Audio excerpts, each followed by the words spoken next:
Olá, meu nome é Gabriela Rosa, eu sou ecóloga pela Unesp de Rio Claro, mestre em arquitetura e urbanismo pela Unesp de Bauru e também tenho um mestrado em ecologia e biodiversidade. Atualmente eu faço residência num projeto da Unicamp que é a construção do HIDS, que é o Hub Internacional de Desenvolvimento Sustentável.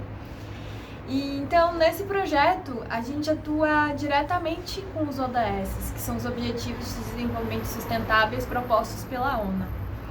E então, a ideia é criar, ao lado da Unicamp, um local que seja um centro de referência do ponto de vista do urbanismo para o Brasil e para o mundo afora. Bom, a minha trajetória profissional, ela é muito interdisciplinar. Porque eu sou ecóloga de formação, mas eu sempre atuei numa ecologia voltada para as cidades. Então, na época da graduação, eu sempre fui muito ativa em muitos projetos, participei de vários grupos de extensão, entre eles o projeto do Girassol, que é um grupo de extensão voltado à agroecologia. E desde então, a agroecologia e a questão das agroflorestas foi incorporada tanto na minha veia da profissional quanto na minha prática como pessoa. Então, para além dessa minha atuação em grupos de extensão, eu também realizei um intercâmbio pelo Ciências Sem Fronteiras na Universidade de Bolonha, e lá eu tive muito acesso a justamente essa questão dos Objetivos de Desenvolvimento Sustentável. Eu fiz disciplinas que estavam voltadas justamente para o planejamento urbano, pensando nas ODS. E nessas disciplinas a gente teve muito contato com agricultores locais e pessoas da comunidade, na qual participaram junto com um projeto que a gente desenvolveu para revitalizar uma área que era de uma cidade, um rio Lamone, uma cidade de Faenza que estava degradado. Então essa experiência fez com que eu me interessasse muito por essa área, que é a área de ecologia mais voltada para o ambiente urbano. Então foi aí que eu continuei a trabalhar no meu TCC com isso. Então meu TCC foi sobre corredores ecológicos urbanos, e depois eu continuei no mestrado em arquitetura e urbanismo, mas agora focando no Rio Tietê. Então, o meu mestrado, ele em arquitetura, ele é um projeto que eu analiso a paisagem do Rio Tietê, a história de ocupação do território e qual é a percepção que as pessoas que moram no interior paulista têm do Tietê. Então, eu faço todo um resgate dessa história. E aí, atualmente, eu estou finalizando um mestrado em ecologia e biodiversidade, que também vincula esses dois lados. Eu estou trabalhando com avifauna, então como aperfeiçoar os ambientes urbanos para que tenha uma maior biodiversidade, e no meu caso o foco é a avifauna. Então, juntando esses dois lados, né, tanto o social como o ambiental, a minha atuação ela sempre foi muito interdisciplinar. E aí até por isso me inspirou que eu entrasse na residência na Unicamp. E a partir dessa residência, eu pudesse trabalhar justamente esses vários conceitos nesse projeto que está sendo o HIDS. Atualmente também eu trabalho na capacitação de pessoas que têm interesse em trabalhar na área de ecologia urbana e planejamento de cidades sustentáveis. Então eu ministro curso com esse nome, no qual eu abordo vários temas, incluindo eu parto desde a história da ecologia urbana, falo das questões das águas pluviais, os rios urbanos, vou para a questão da gestão urbana e as políticas públicas, passo pelas hortas urbanas, pelo lixo zero e por tantas outras temáticas que são fundamentais para a gente entender a cidade. Então, a partir do momento que eu abordo todas essas temáticas, que inclui também novos conceitos do urbanismo, as ODS, uma série de conceitos como a infraestrutura verde, as soluções baseadas na natureza e uma série de outras temáticas que, na verdade, estão fundamentalmente relacionadas com as ODS. Então, por isso que eu me interessei em participar desse curso, porque, na verdade, conversa muito com o que eu já venho atuando desde então. Eu também faço parte da equipe Araucária, que foi campeã na competição internacional Campus Challenge 2030, com um projeto de melhoramento do campus em vários aspectos, em 3 temáticas: a agroecologia, a mobilidade urbana, pensando mais voltado para ciclovias, e também a questão da restauração florestal. Então a gente tem esses 3 grandes núcleos, né, que são as grandes temáticas do nosso projeto, que juntas vão formar aquilo que foi o projeto da Araucária, que foi o vencedor.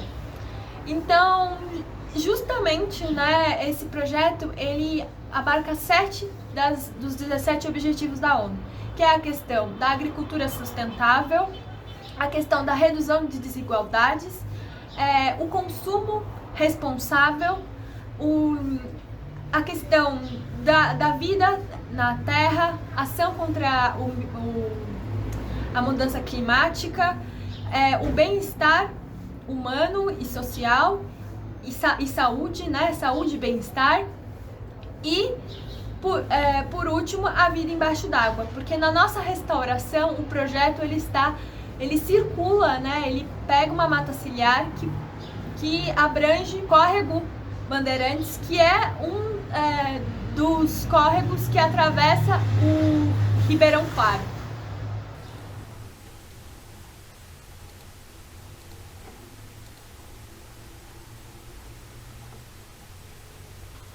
Olá a todos, eu vou apresentar agora a proposta da oficina Por um Futuro Sustentável. Então, as oficinas serão divididas em 2 módulos, sendo que no primeiro vai começar com uma rodada de apresentação de todos os participantes, bem como eu vou apresentar o conteúdo que vai ser passado nos 2 módulos. Então, depois a gente vai iniciar uma dinâmica, que basicamente eu vou solicitar para que cada participante pense em 3 problemas que eles consideram 3 grandes problemas da nossa sociedade. Depois a gente vai compartilhar isso com todos e vamos fazer um quadro com aqueles problemas que foram mais mencionados. E aí eu entro falando um pouco do histórico da formação da Agenda 2030, bem como a situação social e econômica ambiental do planeta. Então eu vou trazer alguns dados falando do contexto do mundo, indo para o Brasil e indo para o contexto de São Paulo. E aí eu começo a falar sobre o que são as ODS e quais são as metas relativas a ela. E depois, nos últimos 40 minutos dessa oficina, eu vou dar uma introdução aos conceitos relacionados à sustentabilidade, como economia donut, urbanismo ecológico, autopoiese urbana, ecologia industrial e metabolismo urbano. São conceitos que perpassam e que se utilizam de muito dos princípios e das metas dos ODS. E aí a gente vai ter o módulo 2, né, que vai começar com uma continuação do módulo 1, então trazendo mais conceitos relacionados à sustentabilidade, como direito à cidade, serviços ecossistêmicos, lixo zero, soluções baseadas na natureza, infraestrutura verde. Aí depois a gente vai ter 30 minutos, claro que em todas essas etapas vão ter momentos para tirar dúvidas, para comentários, né?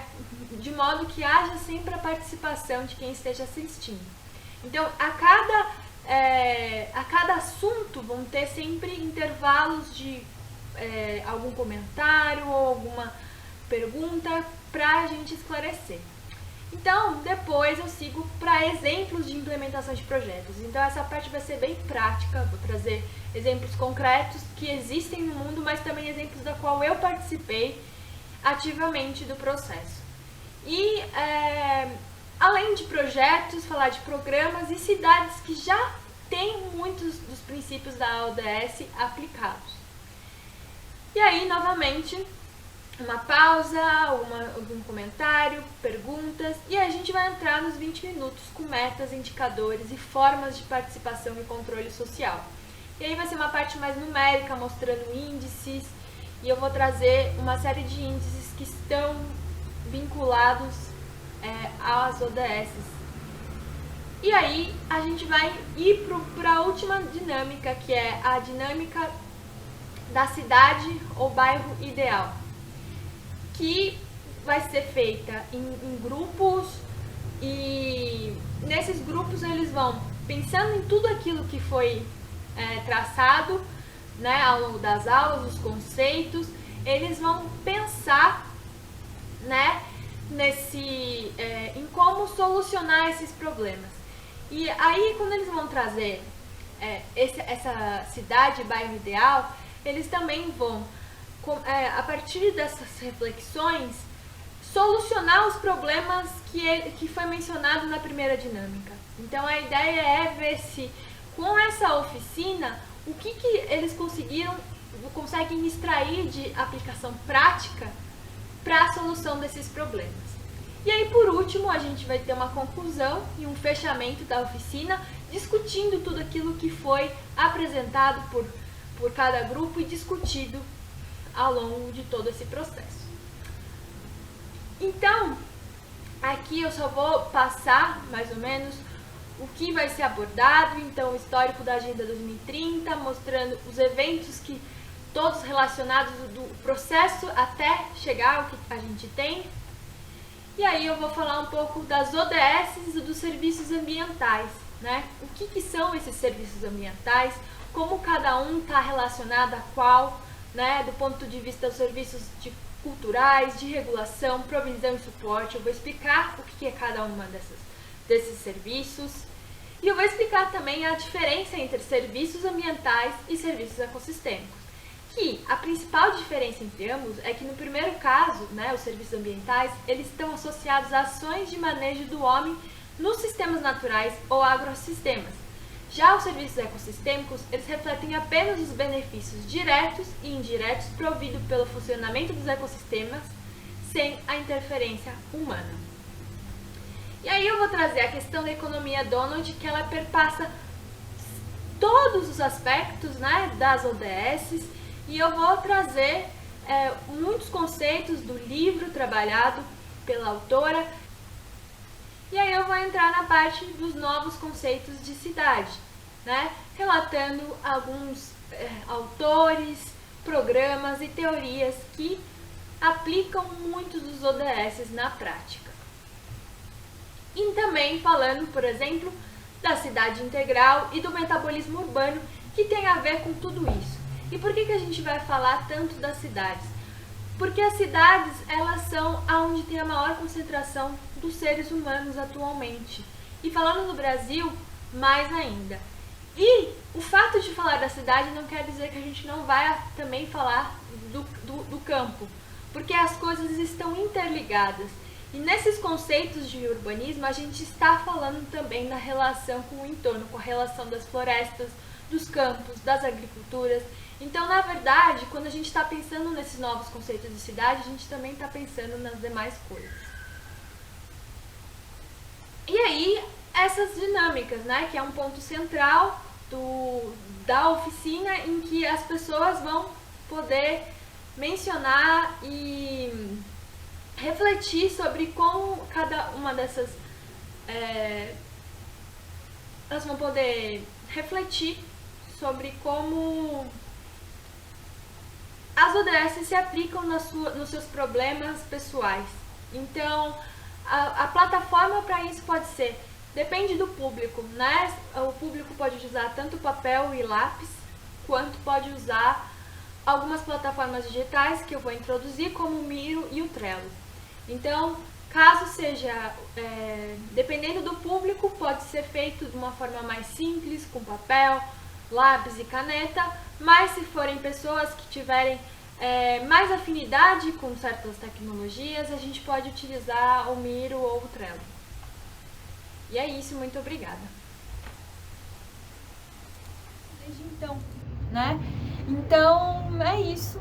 E eu espero que eu possa compor a equipe de vocês para ministrar mais esses cursos.